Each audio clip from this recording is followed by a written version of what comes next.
안녕하십니까. 미래 프로퍼티 그룹입니다. 여러분, 호주에서 부동산을 구매할 때 어디에 어떤 집을 살까는 밤새워 고민하시잖아요. 그런데 정작 누구 이름으로 살까는 대충 정하는 분들이 많으세요. 그래서 오늘 영상 준비했습니다. 지난 CGT 영상으로 정말 폭발적인 반응을 얻었던 Accurian Advisory의 이용진 회계사님 모시고 부동산은 어떤 구조로 살 수 있는지, 그리고 각각 어떤 장단점이 있는지 깔끔하게 정리해 드리겠습니다. 안녕하세요, 회계사님. 네, 안녕하세요. Accurian Advisory의 이용진 회계사입니다. 지난 CGT 영상 반응이 정말 뜨거웠는데요. 네. 그래서 그만큼 투자를 하실 때 많은 분들이 세금에 관심이 많다는 걸 느꼈습니다.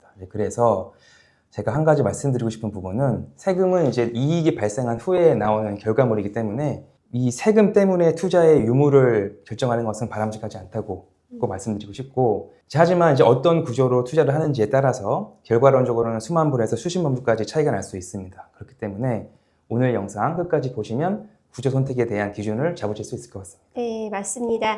나중에 이제 많은 분들이 돈을 벌면 뭐 명의야 바꾸지 이렇게 좀 생각하시는 분들이 많은데, 그때는 이미 늦잖아요. 맞습니다. 사실.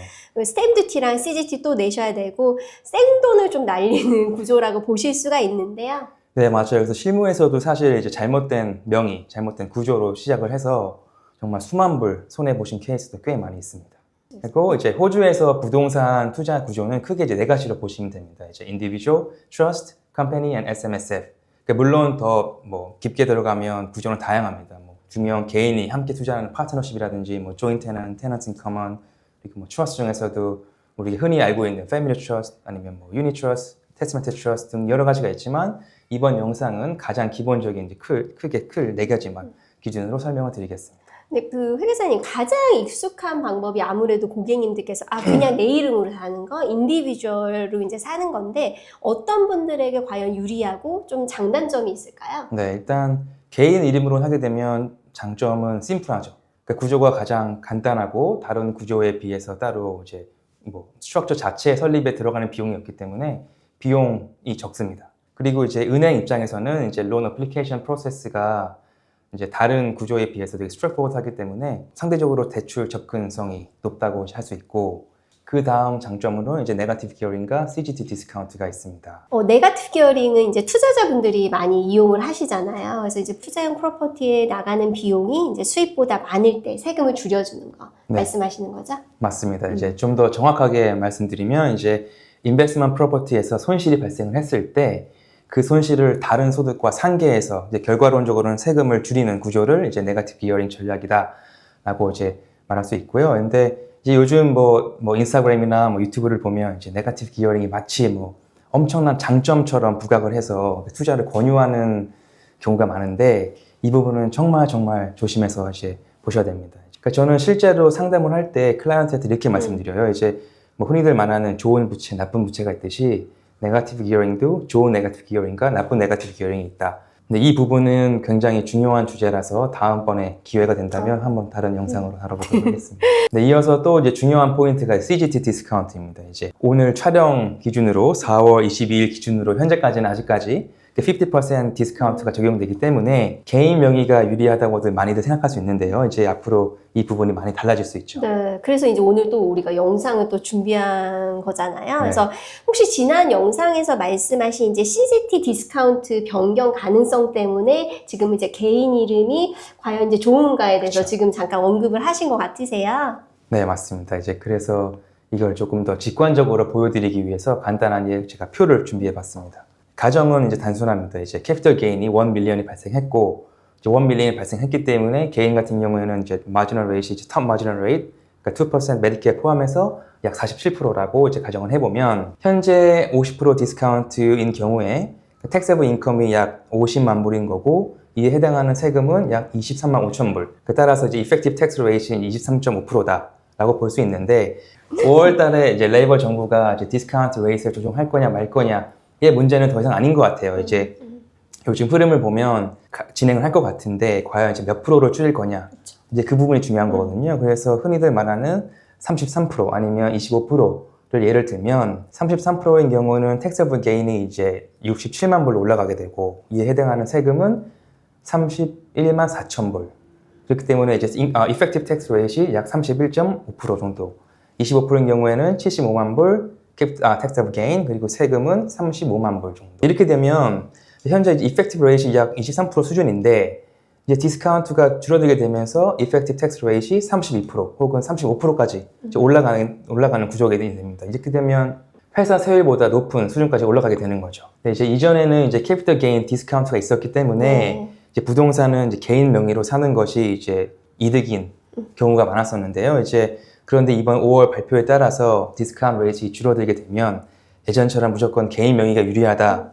이제 이 전략은 앞으로 더 이상 통하지 않을 수가 있습니다. 그러면 회계사님, 개인 명의의 단점, 단점 좀 얘기해 주셨는데 또 단점이 뭐가 있을까요? 단점은 명확합니다. 에셋 프로텍션이 전혀 안 됩니다. 이제 사업을 하시다가 아니면 문제가 생기시거나 해서 소송에 들어오면 부동산이 내 이름으로 되어 있기 때문에 이런 자산들이 그대로 노출됩니다. 두 번째 단점은 이제 개인은 소득이 올라갈수록 세율이 올라가기 때문에 최대 45% 플러스 2% 메디케어까지 가게 됩니다. 그래서 최대 47%까지. 네, 맞습니다. 따라서 부동산에서 이익이 크게 발생하면 세금도 크게 올라가는 그런 구조입니다. 회계사님 주변에 이제 고객님들도 보고 하면은 패밀리 트러스트 많이 이제 사용을 하시더라고요. 그래서 세금 줄이기 좋다 이렇게 하는데 이건 과연 이제 어떤 구조인가요? 그러니까 트러스트는 조금 다르게 보셔야 되는데 법인, 그러니까 컴퍼니랑은 다른 구조입니다. 하나의 실체라기보다 어레인지먼트 구조입니다. 그러니까 트러스티라는 존재가 트러스트를 위해 자산을 보유하고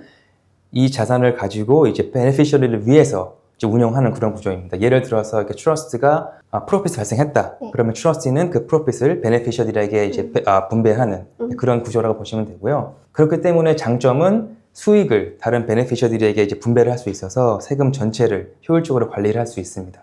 예를 들어서 저의 개인 근로소득이 약 20만 불 정도 있고 투자 수익이 5만 불 정도 추가로 발생한다고 하면 이제 트러스트를 통해서 다른 가족에게 수익을 분배를 해서 가족 전체의 세금을 낮출 수가 있습니다. 이제 다만 여기서 중요한 포인트가 있는데 분배가 가능하다는 것과 이제 아무렇게나 해도 된다는 것은 다른 문제입니다. 그쵸. 예를 들어서 이제 섹션 100A라는 규정에 있어서 잘못 처리하게 되면 오히려 ATO 감사 리스크가 발생하기 때문에 이 부분은 반드시 회계사님과 상담을 통해서 진행을 하셔야 합니다. 그리고 이제 두 번째 장점으로는 이제 asset protection, 그러니까 자산이 본인 개인의 이름이 아니라 트러스트 구조 안에 있기 때문에 개인 리스크로부터 보호가 되는 구조이고요. 트러스트 같은 경우에는 보통 이제 80년 정도 라이프 스팬이 있어요. 그렇기 때문에 죽고 나서도 트러스트는 여전히 계속 유지되는 거죠. 그렇기 때문에 저의 자산을 다음 세대로 어떻게 넘길지에 대한 이제 그런 이스테이트 플래닝도 유연하게 설계할 수 있습니다. 그러면 물론 이제 단점도 있겠네요, 회계사님. 네, 많죠.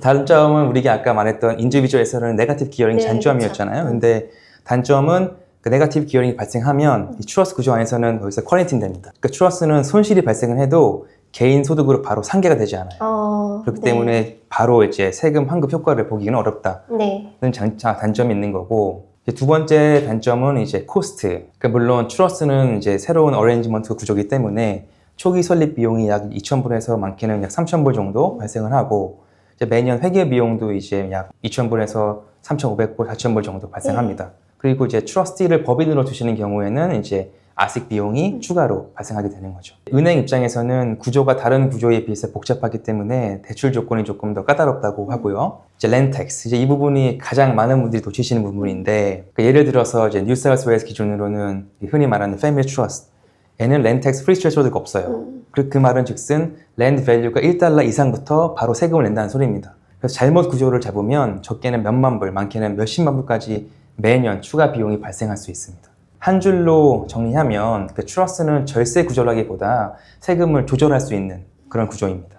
회계사님, 그러면 마지막으로 우리 이제 구독자분들께 부동산을 구입할 때 명의를 결정할 때 꼭 따져봐야 될 몇 가지 체크리스트가 있다면서요? 부동산을 어떤 구조로 구매할지, 그러니까 본인 스타일에, 본인 상황에 최고의 베스트 옵션이 선택할 때는 크게 4가지를 고려하셔야 되는데요. 첫 번째는 개인 상황, 두 번째는 세금 구조, 세 번째는 자산 보호의 목적, 그리고 마지막으로는 내가 부동산을 사려고 하는 목적이 뭔지, 거주 목적인지, 투자 목적인지, 혹은 뭐 장기 보유 목적인지 등에 따라서 선택을 하셔야 됩니다. 지금 회계사님 말씀하신 이제 요 네 가지만 체크하시더라도 큰 실수는 이제 안 하시겠네요. 네, 맞습니다. 그래서 뭐 누가 이런 스타일로 해서 돈을 벌었다더라 이런 얘기만 듣고 따라가는 것보다는 최소한 이 기준을 가지고 스스로 점검을 해보시고 회계사와 상담 후 진행하시는 것이 가장 안전합니다. 그럼 오늘 이용진 회계사님 덕분에 명의 고민이 좀 싹 해결된 것 같습니다. 네, 그래서 다음 영상에서는 이제 법인과 SMSF 구조에 대해서 설명드리도록 하겠습니다. 네. 오늘 영상에서는 부동산을 구매할 때 어떤 구조로 구매해야 이득이 되는지 이용진 회계사님과 알아봤는데요. 부동산 구매 시 구조와 설계에 대해서 궁금하신 고객분들께서는 저희 미래 프로퍼티 그룹의 더보기란의 다양한 채널을 통해서 문의 부탁드립니다. 감사합니다.